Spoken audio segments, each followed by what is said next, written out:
So guys will resume our MCQ session. कुछ core MCQs हम लोगों ने एक्सपेरिमेंटल पार्ट पे कल डिस्कस किए थे, परसों भी कुछ एमसीक्यूज एक्सपेरिमेंटल पार्ट पे हम लोगों ने डिस्कस किए, तो आज भी वही करेंगे, कुछ एमसीक्यूज डिस्कस करेंगे। तो look at the particular MCQ. ध्यान से देखो, एमसीक्यू आप लोगों को इजीली सॉल्व करना है, एकदम इजीली शांति से देख के एमसीक्यू सॉल्व करना है। सिंपल सिंपल एमसीक्यू देता हूं, फिर पोटेंशियल काइनेटिक एनर्जी वाले एमसीक्यू कुछ देता हूं, सो दैट आपको आंसर आ सके। ठीक है, एक ही टाइप के एमसीक्यू लेता हूं, नहीं तो एक ही टाइप के एमसीक्यू लेता हूं, मतलब आई थिंक मैं रेडियस एंड एनर्जी वाले ही एमसीक्यू लेता हूं। ठीक है, रेडियस एंड एनर्जी वाले ही एमसीक्यू लेता हूं। चलो, रेडियस एनर्जी वगैरह वाले एमसीक्यू लेता हूं सिर्फ। तो आज सिर्फ बोहर्स थ्योरी पे एमसीक्यूज होंगे। MCQ based on Bohr's theory चलेगा। MCQs based on Bohr's theory, सिर्फ बोहर्स थ्योरी के एमसीक्यू आज लेंगे, 4 या 5 चलेगा। यानी कि on En and Rn, energy of nth orbit and radius of nth Bohr's orbit, इनके जो फॉर्मूलीज है इन पे ही एमसीक्यूज लूंगा, चलेगा। इन्हीं पे एमसीक्यूज लूंगा, चलेगा। Everyone is okay with this? I am asking you, everyone is okay with this?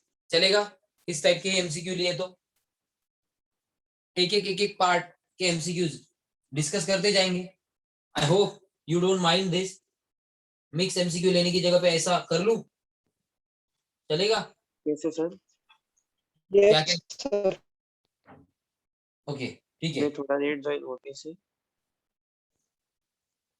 तो स्पेसिफिक एमसीक्यू आज के दिन डिस्कस करेंगे सिर्फ बोर्स थ्योरी के इन दो पर्टिकुलर एस्पेक्ट्स के ऊपर। एनर्जी का फॉर्मूला जो बोर्स थ्योरी के अकॉर्डिंग आया है and radius of nth orbit का जो फॉर्मूला आया है, इनके बेसिस पे। तो चलो देखो जरा एमसीक्यू क्या देता हूं। सरकमफेरेंस बोला है मैंने आज का first MCQ. The circumference, circumference क्या होता है पता है ना? Circumference of first Bohr's orbit, of first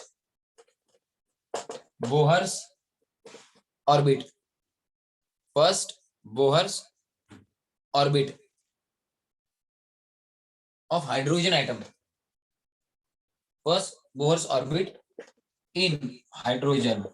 ये सरकमफेरेंस दिया है इतना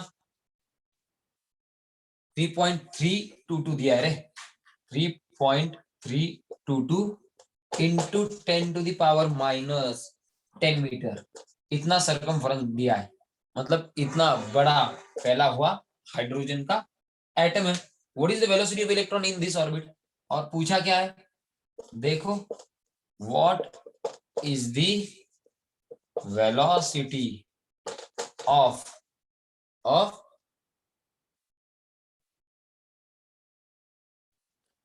इलेक्ट्रॉन इन दिस ऑर्बिट, ऐसे पूछा है, ऐसे पूछा है। ऑप्शन दिए हैं क्या? Option A 2.1 into 10⁶ metre per second, option B 2.1 into 10⁵ metre per second, option C क्या 1.1 into 10⁻7 metre per second, option D 1.1 into 10⁶ metre per second. ऐसे दिए हैं 4 ऑप्शन। तो अब बोहर्स मॉडल के अकॉर्डिंग आपको फॉर्मूला यूज करना है बोहर का सबसे इंपॉर्टेंट पोस्टुलेट, एनर्जी का पोस्टुलेट नहीं, मोमेंटम वाला पोस्टुलेट। मोमेंटम वाला पोस्टुलेट आपको याद हो तो वो यूज करना है और ये प्रॉब्लम सॉल्व करना है। ट्राई तो करो, ट्राई तो करो, at least you guys can try, you guys can try. तब तक मैं आपको क्या दे देता हूं, और एक क्वेश्चन दे देता हूं इसी तरीके का, एनर्जी पे base, energy of electron in first Bohr orbit of hydrogen is 13.6 eV. Correct. 13.6 eV. The possible energy values of excited state. The possible energy values of excited state for the electron in, or the electron in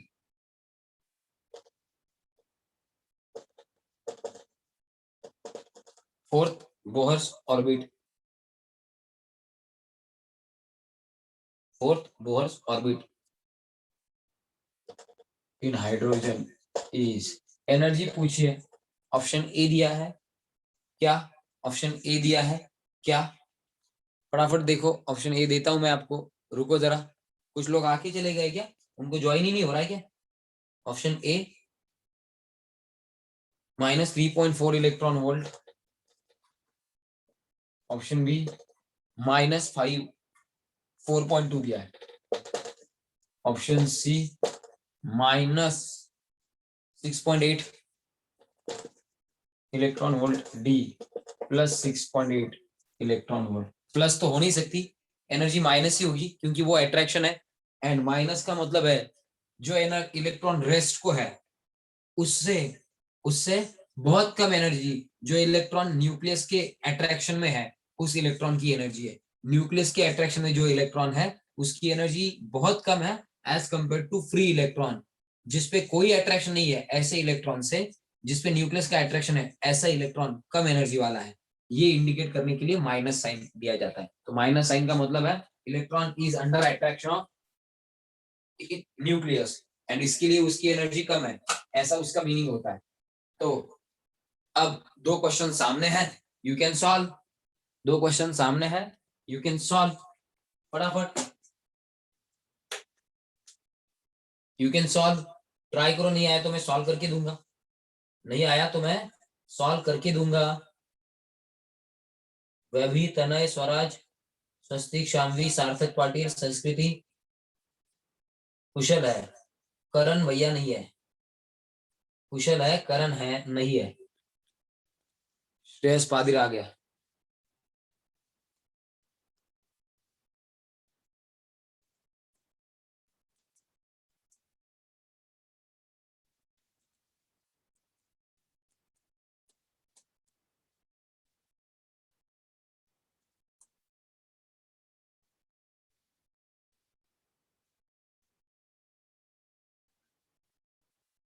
Aditya है, आर्य नहीं है.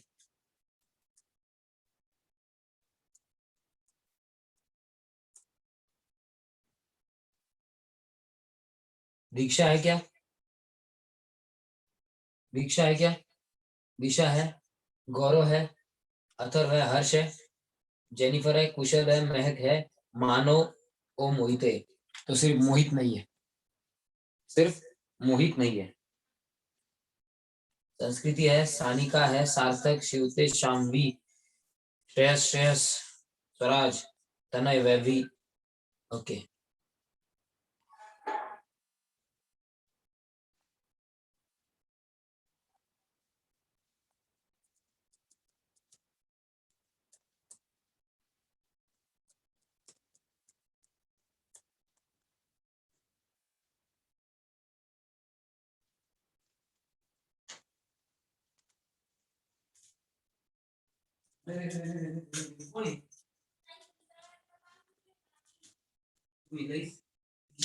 काय केलं माहिती?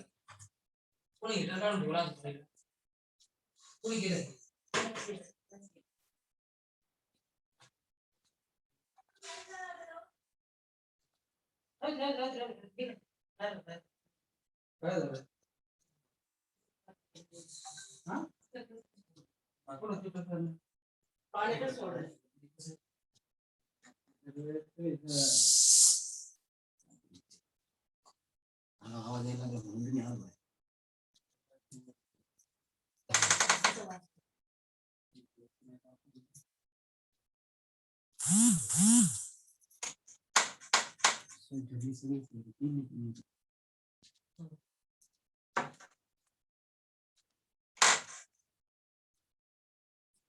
Guys हुआ solve? नहीं हुआ। First option 2.1 into 10⁶ दिशा yes sir. हो गया सॉल्व दिशा का।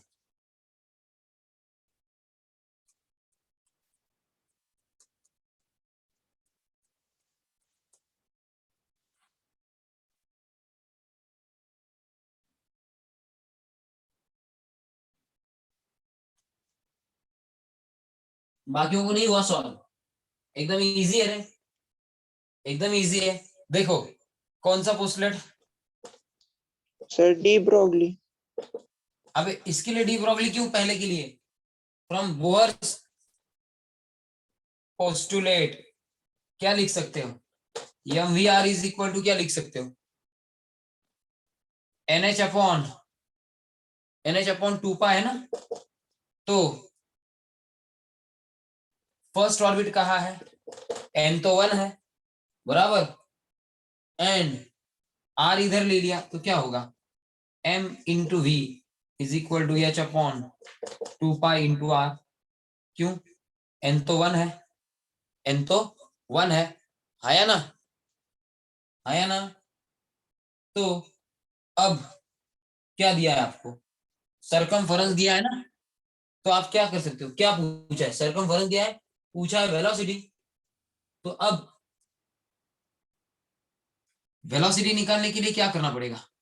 ये 2 पाई आर दिया है, ये m इधर ले लिया तो वेलोसिटी क्या होगा? h upon 2 pi R into m। यही करना पड़ेगा ना, यस और नो? 2 पाई आर कितना दिया है आपको? ऑलरेडी सरकमफेरेंस दिया है, 2 pi r is equal to 3.322 into 10⁻⁻10 metre. Yes और नो? इतना दिया है कि नहीं? देयरफॉर v कितना आएगा? h की वैल्यू पुटअप कर दो, इतना कहाँ डिफिकल्ट है? 6.6।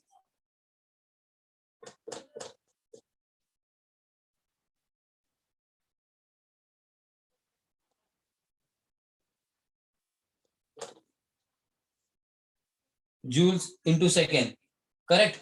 n तो 1 है ना, तो यहाँ पे सिर्फ h लिया, n तो 1 है, h सिर्फ n सिर्फ 1 ले लिया, यानी कि NH की जगह पे सिर्फ h ले लिया, h की वैल्यू डाल दी। अब बाकी वैल्यू क्या है? 2 पाई आर की वैल्यू तो है ना यहाँ पे 322 इंटू 10⁻⁻10 मीटर इंटू m क्या है?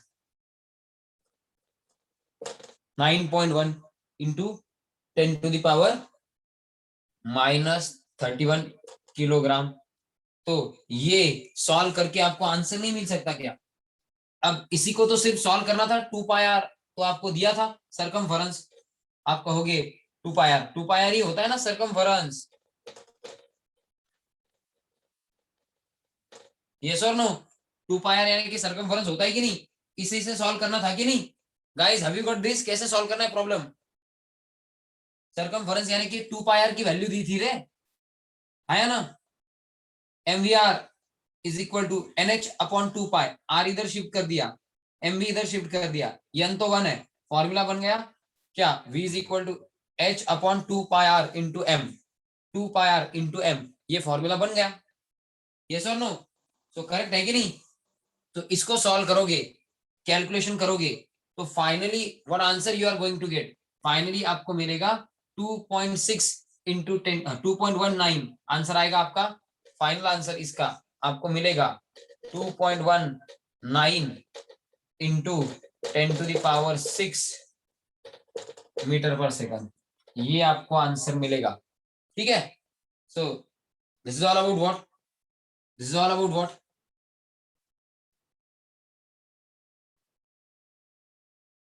फर्स्ट प्रॉब्लम सबको समझा है कैसे सॉल्व करना है? ये जो है ये तो और भी इजी है, ये तो और भी इजी है। क्या फॉर्मूला होता है एनर्जी का? En energy of first Bohr's orbit 13.6 electron volt into क्या? Z अपॉन n स्क्वायर या Z² अपॉन n स्क्वायर। कौन बताएगा? कौन बताएगा correct formula? Who will tell me the correct formula? Who will tell me the correct formula?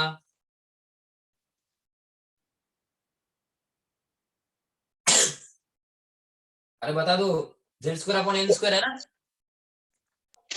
Sir ऐसा है option ना, Z square upon N square. लेकिन hydrogen कहाँ है?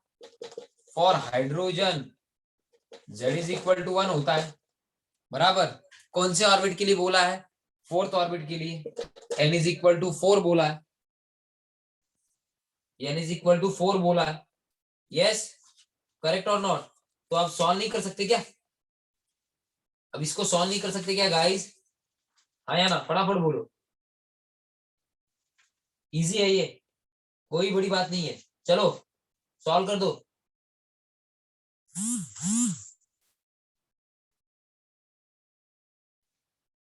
फोर्थ बोर्स ऑर्बिट के लिए बोला है ना? Sir option A. क्या पूछा है? फोर्थ बोर्स ऑर्बिट की एनर्जी पूछा है। तो सर वो 0.85 आ रहा। 0.85 आ रहा है। रुको, क्या पूछा है? The possible values of excited state for the electronic Bohr orbit. Fourth Bohr's orbit कहा है क्या? फोर्थ बोहर्स ऑर्बिट नहीं है, एक्साइटेड स्टेट बोला है। फोर्थ बोहर्स ऑर्बिट मत लो, एक्साइटेड स्टेट बोला है। तो एक्साइटेड स्टेट में ही आपको आ जाता है कि एन वैल्यू क्या लेना है। फर्स्ट ऑर्बिट के लिए इतनी एन वैल्यू है -31, -13.6 इलेक्ट्रॉन वोल्ट। ये फर्स्ट ऑर्बिट के लिए वैल्यू है। Possible energy values of excited state for the electronic Bohr's orbit.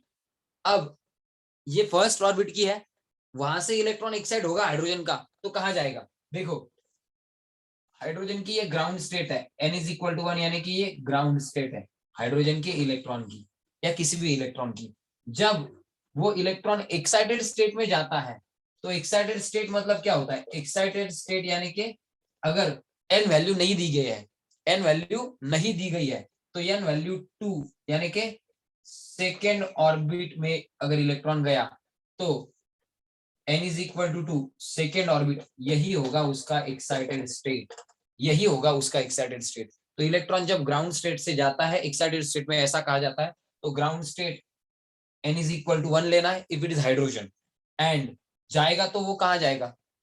n is equal to 2 यानी कि सेकेंड ऑर्बिट में जाएगा, हायर एनर्जी लेवल में, यानी कि एक्साइटेड स्टेट में, यानी कि सेकेंड ऑर्बिट में जाएगा। यही हो सकता है। तो अगर आपको n वैल्यू नहीं दी है, n वैल्यू नहीं दी है, तो आपको n इज इक्वल टू 2 लेना है। और जब एक्साइटेड स्टेट ऑफ इलेक्ट्रॉन कहा जाता है for hydrogen, excited state of electron कहा जाता है for hydrogen, excited state of electron for hydrogen, यानी कि n इज इक्वल टू 2 लेना है।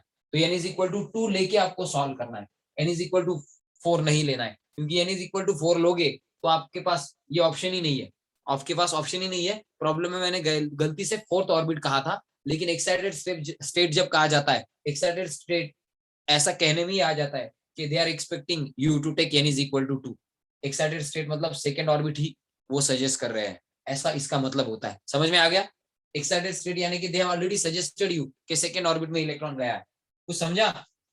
Yes sir. तो अब सॉल्व हो सकता है, अब सॉल्व हो सकता है। n की जगह पे क्या लेके, 2 लेके सॉल्व हो सकता है। -13.6 डिवाइडेड बाय 2 का स्क्वायर, -13.6 डिवाइडेड बाय 4, यानी कि माइनस कितना, 3.4 आ रहा है। -3.4 हाँ सर। अब आ रहा है, अब आ रहा है क्या? -3.4 electron volt. So answer option A होना चाहिए। तो चलो इसका भी स्क्रीनशॉट कर लो, चलो इसका भी स्क्रीनशॉट कर लो गाइस। Done sir. हो गया? तो दो प्रॉब्लम तो समझ में आ गया, दो प्रॉब्लम तो समझ में आ गए, इतने डिफिकल्ट नहीं है, इतने डिफिकल्ट नहीं है। तो और दो प्रॉब्लम या तीन प्रॉब्लम इसी टाइप के करवाते हैं, दो या तीन प्रॉब्लम इसी टाइप के कर लेते हैं। ठीक है, रब कर देता हूं, रब कर देता हूं,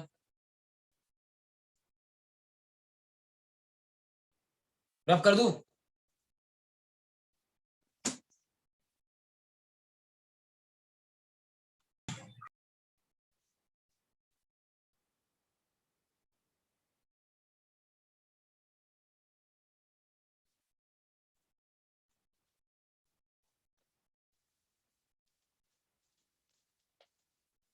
आज अपलोड करवा दूंगा मैं। थर्ड थर्ड ऑफ सितंबर तक मैंने अपलोड कर दिया है। 4th 6th 7th 8th या हो सके तो 9th 10th ये भी मैं अपलोड कर दूंगा, सो दैट आपके सभी लेक्चर्स अपलोडेड होंगे, आप लोग देख सकोगे, आपका रूटीन ऑन ट्रैक होगा। ठीक है, तो चलो देखो अब एमसीक्यू क्या है। तो बहुत सिंपल एमसीक्यू दूंगा जो कोई भी सॉल्व कर सकेगा, जिसको पोस्टुलेट्स पता है वो बंदा सॉल्व कर सकेगा। Look at the MCQ guys. The energy दी है, if an electron in hydrogen atom has energy -78.4 calories, kilo calorie per mole का है। ओके, कैलोरीज में दिया है, कोई दिक्कत नहीं है। The orbit in which electron is present, electron volt में देने की जगह पे जूल में देने की जगह पे कैलोरी में दी। The orbit in which electron is present, वो ऑर्बिट कौन सा है पूछा है। इज फर्स्ट है, बी सेकंड है, थर्ड है, फोर्थ है, ये पूछा है। ये तो एकदम सिंपल सा क्वेश्चन हो गया, ये तो एकदम सिंपल सा क्वेश्चन हो गया।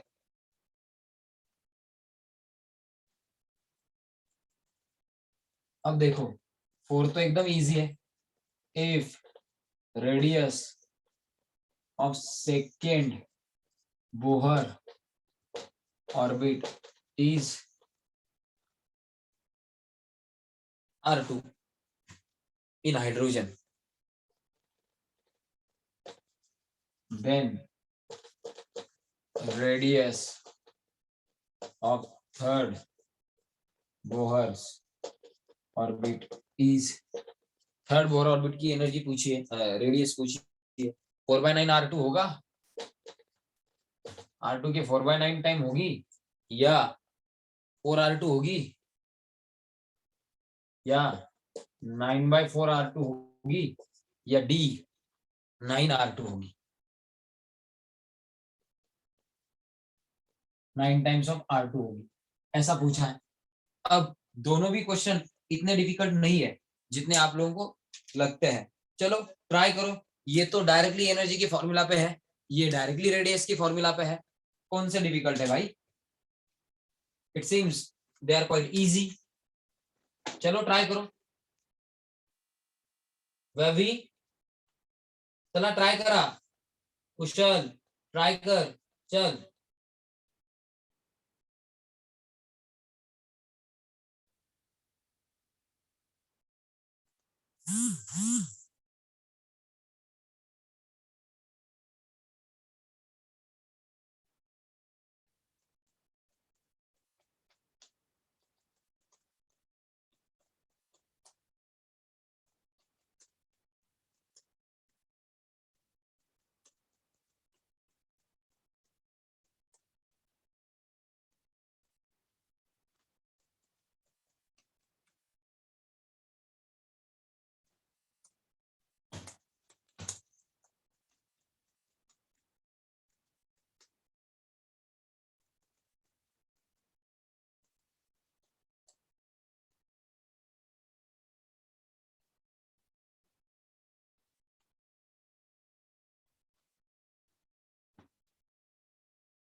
जेनिफर करो ट्राई, इतना डिफिकल्ट नहीं है रे। यस सर, किलो कैलोरी में नहीं आ रहा है क्या आपको। कर रही हूँ सर।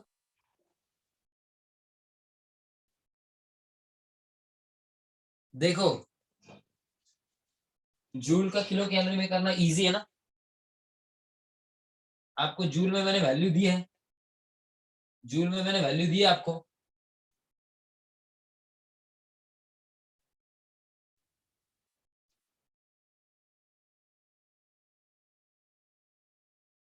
कैसे सॉल्व किया दिशा? तो आंसर बता रही है, कैसे सॉल्व किया? इलेक्ट्रॉन की एनर्जी की वैल्यू मैंने दी है। सर वो इसमें से डाल के वो E is equals to -13.6 formula में डाल के। फॉर्मूला में डाल के, लेकिन 13.6 फॉर्मूला में डाल के, लेकिन तुझे एनर्जी कितनी दी है? किलो, इसमें एनर्जी तो तुझे मैंने किलो कैलोरी में दी है, तो कैसे सॉल्व तो हुआ? फिर N को क्रॉस मल्टीप्लाई किया इस लेकिन LHS में लेके। तुझे तो हम लोगों ने एनर्जी कौन सी दी है रे? एनर्जी किस में दी है तुझे? तुझे एनर्जी जो दी है वो एक्चुअली किस में दी है? किलो कैलोरी में दी है ना।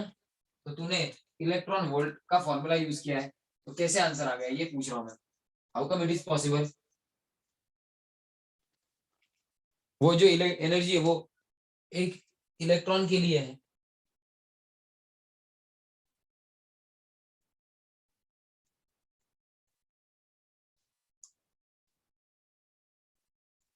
तुझे जो एनर्जी दी है वो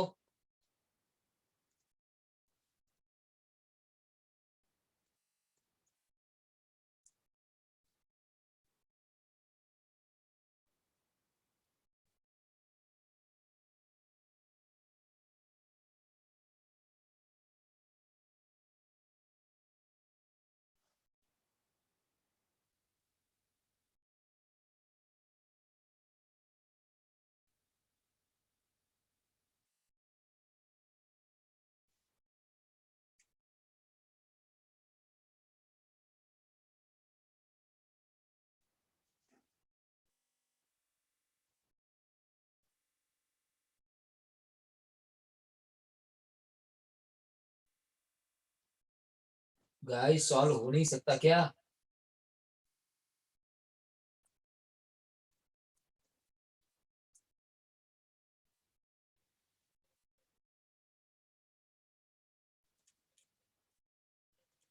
जो आपकी एनर्जी है ना 13 पॉइंट, ये जो energy En is equal to -13.6 electron volt, hydrogen है तो Z तो बनी आएगा, Z² अपॉन N²। ये इलेक्ट्रॉन वोल्ट पर एटम है, इलेक्ट्रॉन वोल्ट पर एटम है। इसको पर मोल करने के लिए क्या करना पड़ेगा? इसको पर मोल करने के लिए क्या करना पड़ेगा?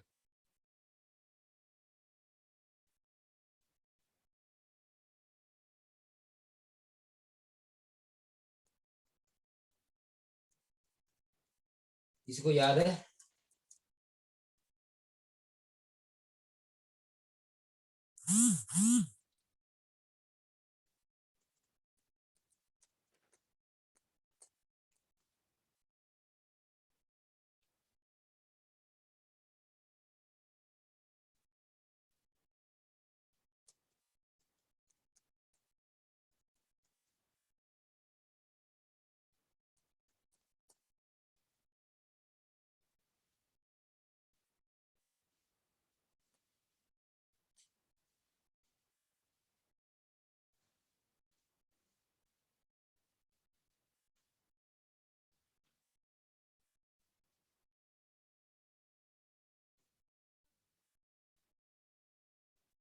नहीं पता है।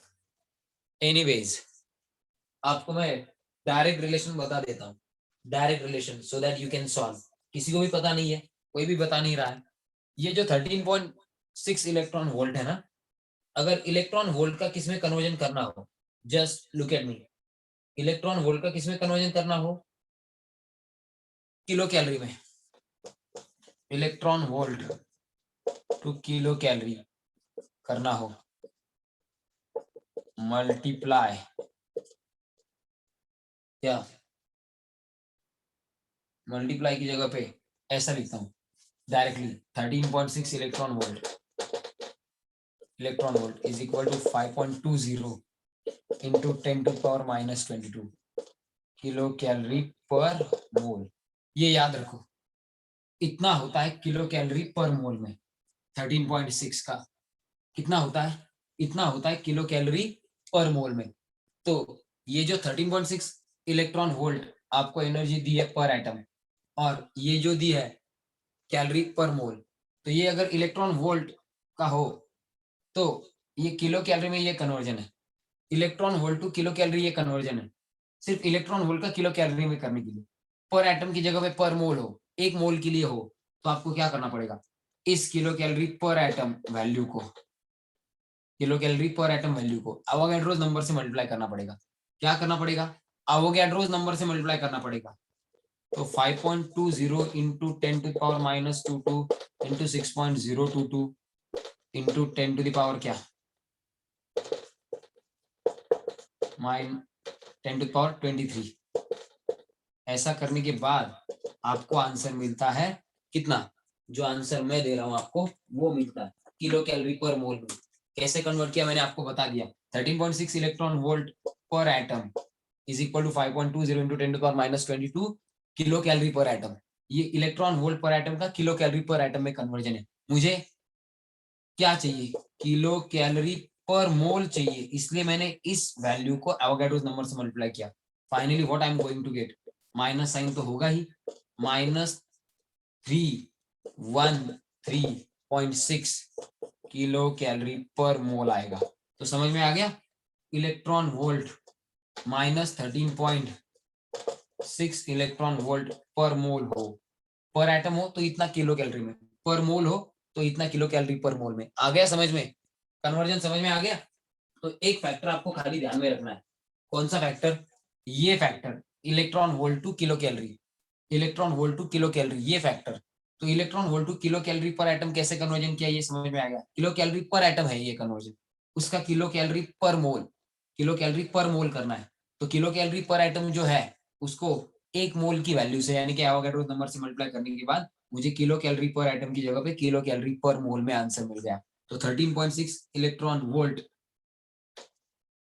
या इस 13.6 इलेक्ट्रॉन वोल्ट पर एटम का किलो कैलोरी पर एटम, और उस किलो कैलोरी पर एटम का आगे किसमें कन्वर्जन किया, आगे कन्वर्जन किया किसमें, आगे कन्वर्जन किया किलो कैलोरी पर मोल में। तो ये वैल्यू भी ले सकते हो आप। therefore En is equal to -313.6 upon n square into z square क्या, किलो कैलोरी पर मोल, और आपको वैल्यू भी है 74.8 किलो कैलोरी पर मोल। तो समझ में आ गया, एनर्जी की वैल्यू आपको किलो कैलोरी पर मोल में दी थी, इसलिए मैंने ये कन्वर्जन किया। कुछ समझा रे, सर 78.4 है। क्या, ठीक है 7 78.44, चल, लेकिन किलो कैलोरी पर मोल में है ना, इसलिए मैंने एनर्जी की जो वैल्यू है, अपना जो एनर्जी का इक्वेशन में वो इलेक्ट्रॉन वोल्ट पर एटम में था, उसको भी कन्वर्ट करके एनर्जी का फॉर्मूला किस फॉर्म में बना लिया, एनर्जी का फॉर्मूला किस फॉर्म में बना लिया मैंने, एनर्जी का फॉर्मूला मैंने किस फॉर्म में बना दिया, किलो कैलोरी पर मोल के फॉर्म में एनर्जी का फॉर्मूला कन्वर्ट कर दिया। ये फॉर्मूला इसमें कन्वर्ट किया है मैंने, क्यों, मुझे जो एनर्जी दी है वो किलो कैलोरी पर मोल में दी है। कुछ समझ में आया, अरे काही समजलं का, मराठीतनं सांगतो बघा, काय, मला जी व्हॅल्यू दिली ना एनर्जीची ती किलो कॅलरी पर मोल मध्ये दिली आहे। आपला जो स्टँडर्ड फॉर्म्युला आहे त्याच्यामध्ये energy of nth orbit is equal to काय असतं, -13.6 Z² इलेक्ट्रॉन वोल्ट पर ॲटम असते। म्हणजे ही जी एनर्जी आहे ना तिचं युनिट इलेक्ट्रॉन वोल्ट पर ॲटम आहे। मला तर given energy kilo calorie per mole मध्ये आहे, म्हणून मी इलेक्ट्रॉन वोल्ट पर ॲटमचं किलो कॅलरी पर ॲटम मध्ये पहिल्यांदा कन्वर्जन करून घेतलं।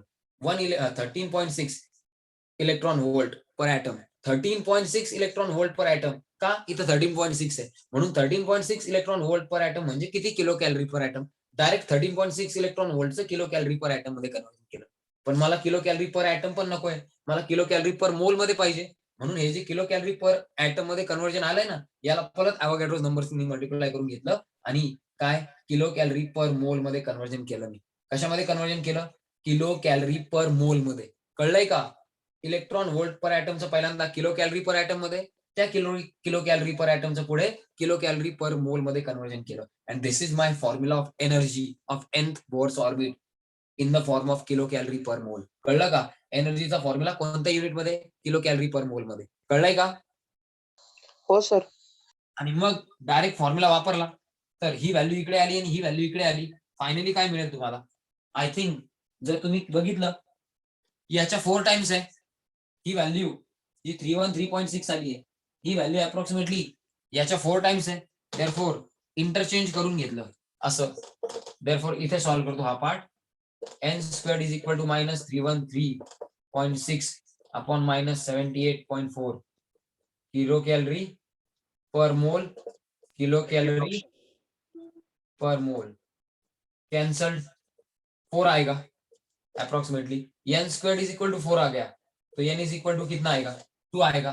तो 2 आएगा मतलब सेकेंड बोर ऑर्बिट में वो इलेक्ट्रॉन प्रेजेंट होगा. सेकेंड बोर ऑर्बिट में वो प्रेजेंट होगा, तब जाके उसकी एनर्जी इतनी हो सकती है किलो कैलोरी पर मोल में. समझ में आया? कळलं का रे? कसं सॉल्व केलं कळलं का? Yes sir. सबको समझ में आया? तो आपको पहले सर. कन्वर्जन करवा लेना है ना. कन्वर्जन, अब ये कन्वर्जन याद रखो या डायरेक्टली ये फॉर्मूला याद रखो. किलो कैलोरी पर मोल में क्या होता है, ये फॉर्मूला डायरेक्टली याद रखो तो भी चलेगा. ये फॉर्मूला डायरेक्टली याद रखो तो भी चलेगा. चलो ये सॉल्व करो, ये तो और इजी है. ये समझ में आया हो तो सर अब ये इसका सॉल्व करो. 9/4 R2 है. कितना आ गया? 9/4 R2 सी ऑप्शन. देखो एज सिंपल एज दैट. क्या R N is proportional to क्या होता है, 0.059592 या 529 होता है रे, 529 इंटू क्या, एन स्क्वेयर अपॉन जेड ना, एन स्क्वेयर अपॉन जेड ना, यही है क्या रेडियस का फॉर्मूला, यही है क्या? Sir hope you guys are remembering the formula of radius, n squared upon z Yes, sir. इतना ही है. एंड 0.0529 अगर लिया तो ये नैनोमीटर में है. तो जब R2 लिखोगे 0.0529 नैनोमीटर इंटू n कितना है, n कितना है 2 स्क्वायर्ड अपॉन z तो क्या है 1 ही है. एंड R3 जब लिखोगे 0.0529 नैनोमीटर इंटू क्या, इंटू क्या 3 स्क्वायर्ड लिखना पड़ेगा, 3 स्क्वायर अपॉन 1. करेक्ट. तो अब जब R2 एंड R3 का रेशियो लोगे इज इक्वल टू क्या आएगा 0.0529. ये तो कैंसिल ही होगा ना, अगर दोनों का रेशियो लेना स्टार्ट कर दिया तो, दोनों का रेशियो लिया तो ये तो कैंसिल ही होगा ना. आया ना? क्या रह जाएगा भाई 2 स्क्वायर अपॉन 3 स्क्वायर. यस और नो? तो क्या बनेगा R3 रहेगा, R3 इधर गया क्या आएगा, R3 इधर गया तो 3 स्क्वायर यानी के 9 अपॉन 4 स्क्वायर, 2 स्क्वायर यानी कि 4 R2. ऐसा कुछ तो आएगा. सॉल्व करो तो. आया ना? हाँ sir. written is correct or not? Whatever I have written is correct or not? तो R3 9/4 टाइम्स आने वाला है R2 के. Yes, option C must be correct. समझ में आ रहा है? समझ में आ रहा है? उपाध्याय मध्ये मध्ये कुठे जातो तू? समझ में आ रहा है गाइस? Yes sir. सबको समझा रे कैसे सॉल्व किया? सबको समझा कैसे सॉल्व किया? चलो फिर स्क्रीनशॉट कर लो. आज छुट्टी है ना कॉलेज को, एक प्रॉब्लम कंटिन्यू कर सकता हूँ ना, एक या दो. संस्कृति छुट्टी है कि नहीं? Yes sir. तो सुरभि क्यों गायब है पता नहीं. चलो स्क्रीनशॉट कर लो, स्क्रीनशॉट कर लो सभी फटाफट. Done, sir. हो गया स्क्रीनशॉट सबका? प्रॉब्लम समझ में आ गए हो तो, और एटलीस्ट एक या दो प्रॉब्लम देने दो. एकदम सिंपल प्रॉब्लम देता हूं, एक या दो. हो गया स्क्रीनशॉट सबका? पहले स्क्रीनशॉट निकाल लो, बाद में सब कुछ करो. हो गया सर. ओके. तो अब दो प्रॉब्लम आज की सेशन के, दो प्रॉब्लम, लास्ट 2 प्रॉब्लम्स आज की सेशन के.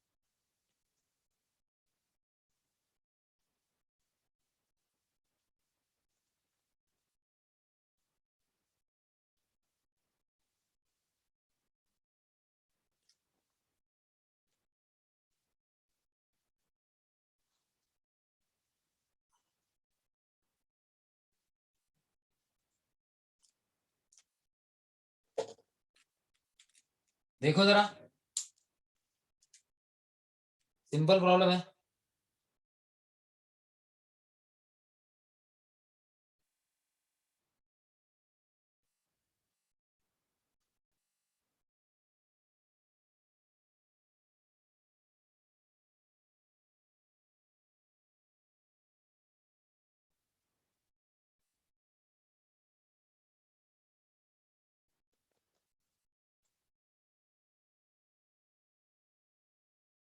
The radius of third Bohr orbit. The radius of third Bohr orbit of hydrogen atom.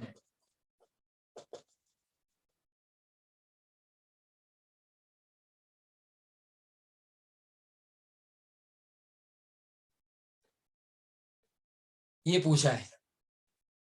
If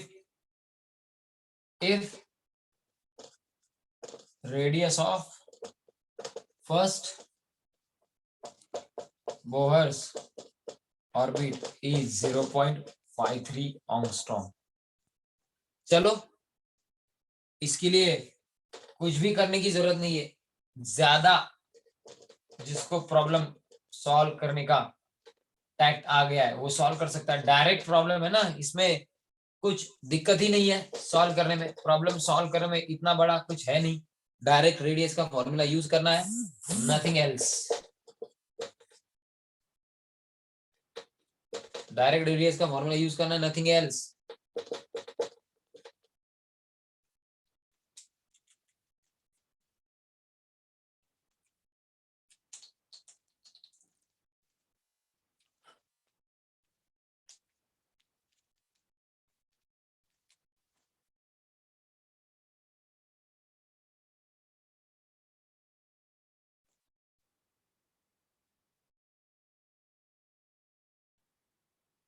चलो ट्राय करू।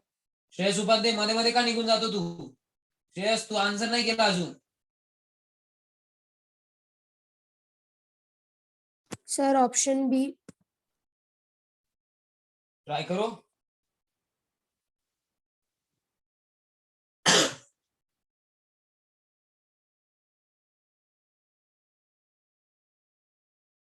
बाकी ट्राय करो रे।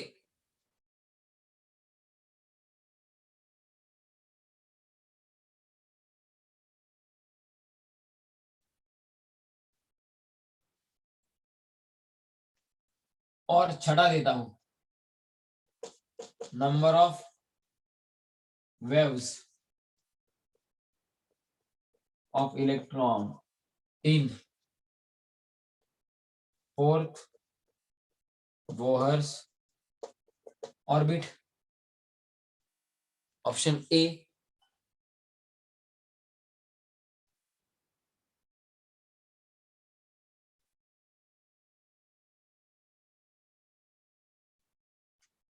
option A 3, option B 4, option C 9, option D 12। ये भी इजी है। अरे रेडियस का फॉर्मूला क्या है, आप भूल गए कुछ भी? सर डायरेक्टली ऑप्शन नहीं आ रहा। R0 यानी कि रेडियस ऑफ जीरो ऑर्बिट नहीं, फर्स्ट ऑर्बिट की रेडियस इंटू n स्क्वायर, ये अपना रिलेशन है। R0 यानी कि स्टार्टिंग वाला ऑब्जेक्ट, R0 यानी कि रेडियस ऑफ फर्स्ट ऑर्बिट को n स्क्वायर से मल्टीप्लाई करो। क्या ये? और हाइड्रोजन वैलिड है या हाइड्रोजन लाइक एटम, तो आपको निकालना है कितने थर्ड ऑर्बिट का। तो R0 कितना दिया है? 0.53 एंगस्ट्रॉम। n स्क्वायर करना है, n क्यों लेना है? n का स्क्वायर करना है ना भाई, तो 3 का स्क्वायर करके 9 ही लेना है। 9 से मल्टीप्लाई करना है इसको 9 से, तो कितना आएगा? 4.5 से ज्यादा ही आएगा, यानी कि 4.77 एंगस्ट्रॉम आएगा R3, और यही पूछा है। सो आंसर क्या है कोई बताएगा? Option A must be the answer. Have you got this? कुछ समझा रे? हाँ सर। ये 1.59 एंगस्ट्रॉम नहीं आएगा, N3 नहीं लिया है आपने, N3 नहीं लेना है, N3 का स्क्वायर लेना है, N का स्क्वायर लेना होता है, N का स्क्वायर लेना होता है।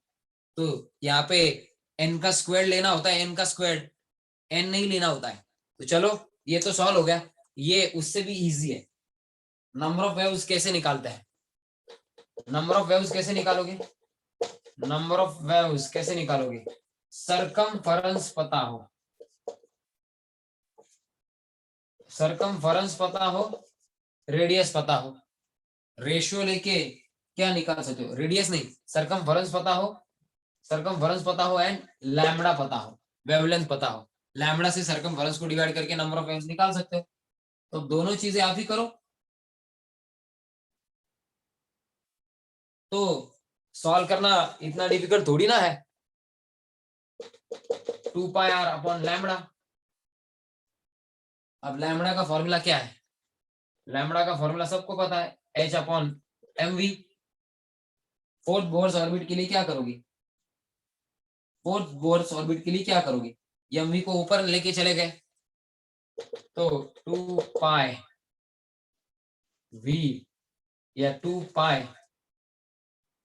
r इंटू mv कर दिया, खाली h रह गया नीचे। अब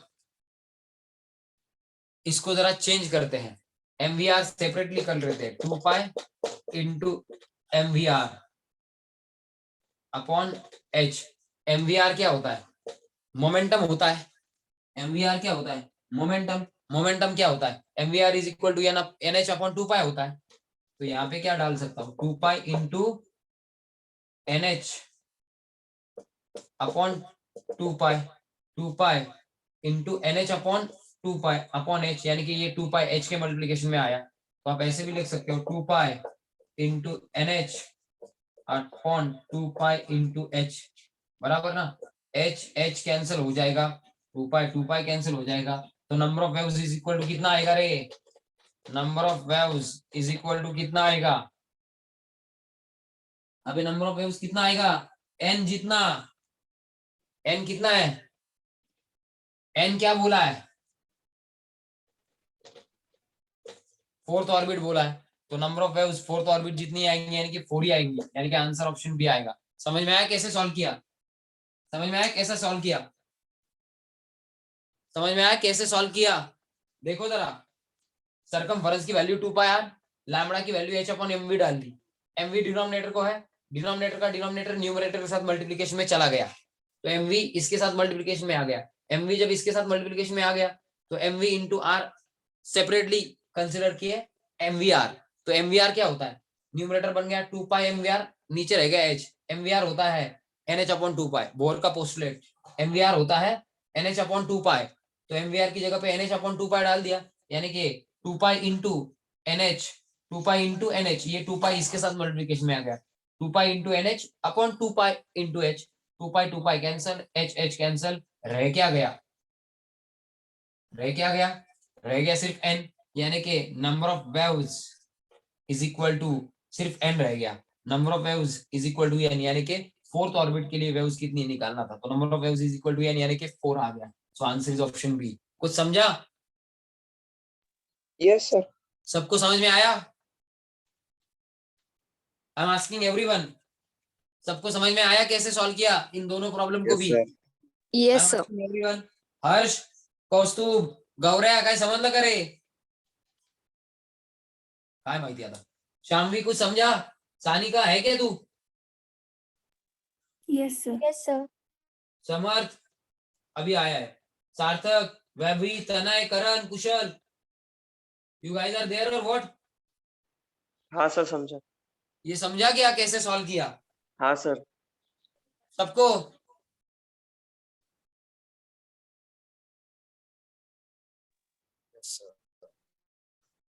कर लो स्क्रीनशॉट। चलो तो 6 प्रॉब्लम इनफ है आई गेस आज की सेशन में, कल 4 ही हुए थे, आज 6, टोटल 10 प्रॉब्लम हो चुके हैं, परसों कुछ हुए थे शायद।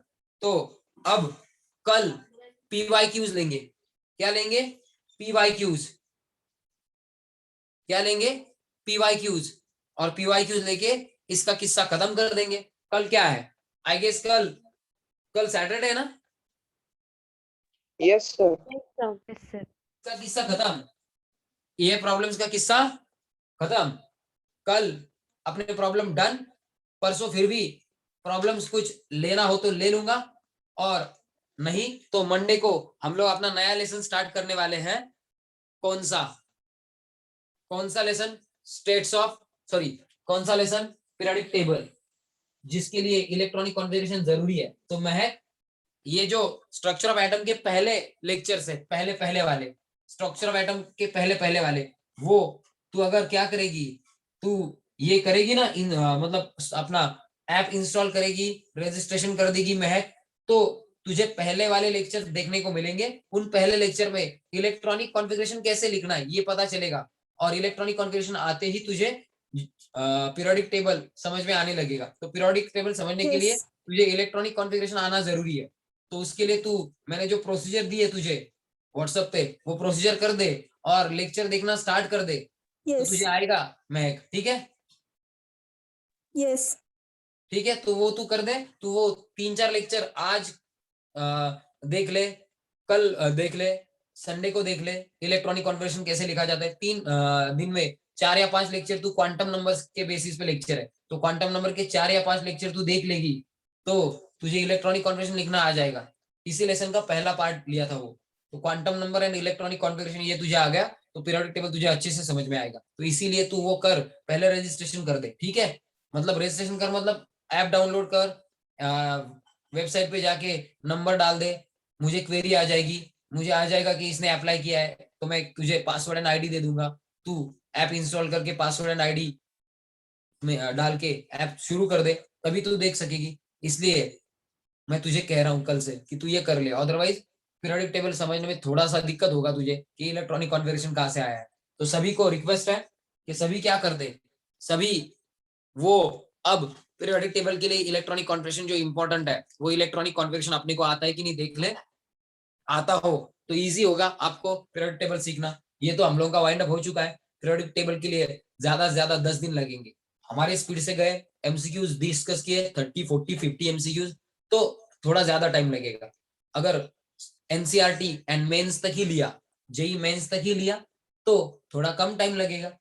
लेकिन इस पर्टिकुलर मंथ में कम से कम पीरियोडिक टेबल खत्म होके और एक लेसन हम लोग स्टार्ट करने ही वाले हैं। और अगर रेडॉक्स लिया पीरियोडिक टेबल के बाद तो वो भी खत्म हो जाएगा। तो 2 लेसन तो खत्म होने ही वाले हैं। ठीक है? तो चलो प्रिपेयर करते रहो, और जिनको मैंने बोला है, जिन्होंने सिर्फ फर्स्ट इंस्टॉलमेंट पे की है, they have to pay second instalment, उनकी सेकंड इंस्टॉलमेंट ड्यू है। ठीक है? बाय एवरीवन, चलो थैंक यू, कल मिलते हैं। चलो कल मिलते हैं guys. Thank you sir. Yes, bye bye everyone.